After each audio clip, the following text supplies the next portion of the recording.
इस आदमी ने थोड़ा पानी छिड़का और छोटे से संसार में बारिश होने लगी। वो आदमी इंसानों से बहुत प्यार करता था, इसलिए उसने अपने साथ वाले को और ज्यादा पानी छिड़कने के लिए कहा, जिससे बारिश और तेज हो गई। असल में वो बूढ़ा आदमी उसी छोटे से संसार का भगवान था। बारिश से वो दुनिया हरी भरी हो गई और इंसान बहुत खुश हो गए। लेकिन बूढ़े आदमी को उनकी खुशी पसंद नहीं आई, इसलिए उसने अपने साथी को छोटे इंसानों पर जहर फैलाने के लिए कहा। जहर ने जल्दी ही पूरे कबीले को संक्रमित कर दिया। इंसानों ने सोचा कि भगवान उनसे नाराज हैं, इसलिए उन्होंने भगवान को खुश करने के लिए नाचना शुरू कर दिया। बूढ़े आदमी ने उनकी प्रेयर को स्वीकार किया और उनकी जान बख्श दी। कुछ समय बाद इंसानों ने पहली बार आग की खोज की। वे घास पर खुशी से उछलने लगे, लेकिन बूढ़े आदमी को यह पसंद नहीं आया। वह चाहता था कि आग की खोज उसके चमत्कार के रूप में मानी जाए, इसलिए उसने अपने साथी को आग बुझाने का आदेश दिया। फिर उसने छोटे इंसानों को गुफा में भेजने के लिए हाथियों को उनके पीछे लगा दिया। बूढ़ा आदमी इन छोटे इंसानों को देखकर ऊब गया और कुछ समय के लिए आराम करने का फैसला किया। लेकिन जब वो जागा तो छोटे संसार में 21वीं सदी आ चुकी थी। ये आदमी अपने शरीर को किसी भी धातु में बदल सकता है जिसे वो छूता है। जब वो एक हीरे को छूता है तो उसका पूरा हाथ हीरे में बदल जाता है। इस बार वो जमीन को छूता है और कुछ ही सेकंड में वह कंक्रीट में बदल जाता है। तभी एक तेज रफ्तार कार उसे सड़क पर टकराती है। लेकिन हैरानी की बात है कि इतने तेज रफ्तार टक्कर के बावजूद वो जरा भी नहीं हिलता और कार हवा में उड़ जाती है। असल में वो आदमी कार से एक शक्तिशाली धातु चुराना चाहता है, जिसमें एक रहस्यमयी शक्ति थी। ये धातु इतनी शक्तिशाली है कि अगर कोई इसे नंगे हाथ से छू ले तो वो इस धातु की जबरदस्त शक्ति को सहन नहीं कर पाता। इसलिए वो पहले कार के पास जाता है और कार के टायर को छूता है ताकि अपने हाथ को रबर में बदल सके और अपने हाथ को किसी नुकसान से बचा सके। फिर वो उस रहस्यमयी धातु को उठाता है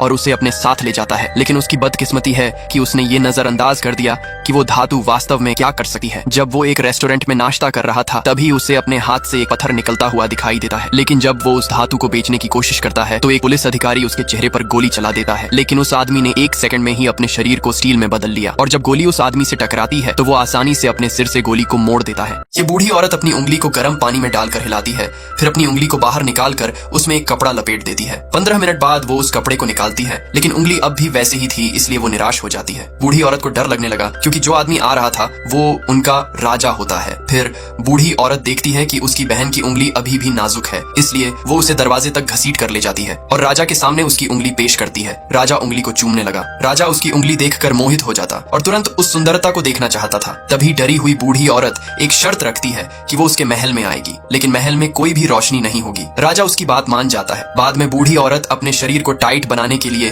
गोंद का उपयोग करती है और रात में महल में जाकर राजा के बिस्तर पर सो जाती है। अब राजा उसे देखना चाहता था, तभी वो एक मोमबत्ती उठाता है। राजा उसे देखकर डर गया और चिल्लाने लगा, जिससे वहां पर सैनिक आ जाते हैं। फिर राजा सैनिकों को आदेश देता है कि वे बूढ़ी औरत को खिड़की से बाहर फेंक दें। बूढ़ी औरत एक पेड़ से लटकी रह जाती है। ये आदमी धीरे धीरे गायब होने लगा। उसके शरीर की मांसपेशियां भी घुलने लगती हैं। अब उसकी सारी मांसपेशियां गायब हो चुकी थीं और सिर्फ कंकाल बचा है। आखिरकार उसके शरीर की सारी हड्डियां भी पूरी तरह से गायब हो जाती हैं और कोई भी उसे अपनी आंखों से नहीं देख सकता। जब एक महिला वैज्ञानिक सो जाती है तो वह गायब आदमी उसके साथ छेड़खानी करता है। तभी वैज्ञानिक जाग जाती है, लेकिन वह आदमी पहले ही वापस बिस्तर में आ चुका होता है। एक और महिला वैज्ञानिक उसे वॉशरूम में महसूस करती है और उसे खोजने के लिए थर्मल विजन वाले चश्मे का उपयोग करती है। यहाँ तक कि वो लोग वॉशरूम में भी सुरक्षित नहीं थे। जब उसकी एक जूनियर लैब में अकेली होती है तो वो उससे भी फ्लर्ट करने का मौका नहीं छोड़ता। तभी डॉक्टर फैसला करते हैं कि उसे फिर से दिखाई देना चाहिए और उसे एक दवा का इंजेक्शन देते हैं। लेकिन चीजें बेकाबू हो जाती हैं और वो डॉक्टरों पर हमला कर देता है। जब वो भागने की कोशिश करता है तो उसकी सारी मांसपेशियां फिर से गायब होने लगती हैं और डॉक्टर उसे बिस्तर पर वापस लिटा देते हैं। जब दवा काम नहीं करती तो डॉक्टर उसे एक त्वचा रंग का तरल लगाते हैं ताकि वह दिखाई दे सके। वो उसके मुंह, आंख और मांस के लिए कटिंग करते हैं। जब वह खुद को आईने में देखता है तो उसे एहसास होता है कि वो अब एक डरावने आदमी